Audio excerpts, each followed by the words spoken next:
इस वीडियो में हम जानेंगे उत्सर्जन क्या होता है, कौन से अंग किस पदार्थ का उत्सर्जन करता है, मानव उत्सर्जन तंत्र के प्रमुख अंग का नाम क्या होता है, यूरोक्रोम क्या होता है, हमारे मूत्र का पीएच मान क्या होता है, मेडुला, कॉर्टेक्स, नेफ्रॉन, नेफ्रोलॉजी, इन सभी के बारे में जानेंगे। तो देखिए, पहला है उत्सर्जन। उत्सर्जन का मतलब क्या होता है, जो हमारे शरीर में जो बेकार पदार्थ होता है, जो अपशिष्ट पदार्थ होता है, उसी को बाहर निकालना ही उत्सर्जन कहलाता है। जैसे शरीर में बेकार पदार्थ कौन कौन होते हैं, जैसे CO2, H2O, ammonia, urea, uric अम्ल, इन सभी को बाहर निकालना ही क्या कहलाता है, उत्सर्जन कहलाता है।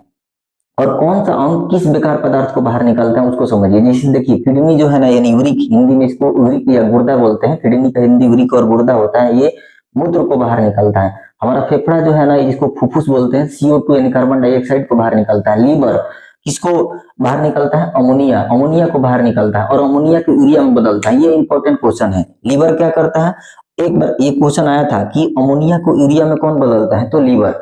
अमोनिया को यूरिया में कौन बदलेगा, लीवर। ध्यान में रखिएगा। त्वचा से कौन चीज बाहर निकलता है, पसीना और नमक। आगे देखिए, मानव उत्सर्जन तंत्र के जो प्रमुख अंग होता है वो किडनी होता है, यानी गुर्दे, यूरिक होता है।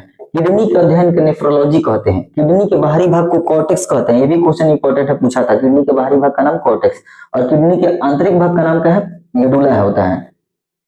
और किडनी के संरचनात्मक एवं क्रियात्मक इकाई यानी स्ट्रक्चरल एंड फंक्शनल यूनिट, यानी किडनी में सबसे छोटा भाग जो होगा उसका नाम होता है नेफ्रॉन। ये स्ट्रक्चरल एंड फंक्शनल यूनिट है। और एक किडनी के अंदर 10 लाख नेफ्रॉन होते हैं, यानी 1 मिलियन नेफ्रॉन होते हैं।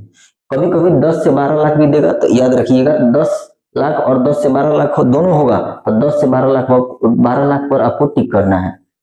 आगे देखिए, मूत्र का जो रंग होता है ना, हल्का पीला होता है, किसके कारण, यूरोक्रोम के कारण। और यूरोक्रोम कहाँ बनता है, आरबीसी जब टूटता है तो यूरोक्रोम बनता है। तो मूत्र का रंग पीला किसके कारण होता है, यूरोक्रोम के कारण। कभी कभी ये गाढ़ा पीला इसलिए हो जाता है क्योंकि पानी कम पीते हैं और यूरोक्रोम की मात्रा बढ़ जाता है तो गाढ़ा पीला दिखाई देता है। मूत्र का पीएच मान 6 होता है, जो कि हल्का अम्लीय होता है, क्योंकि 6 है, 7 से कम है।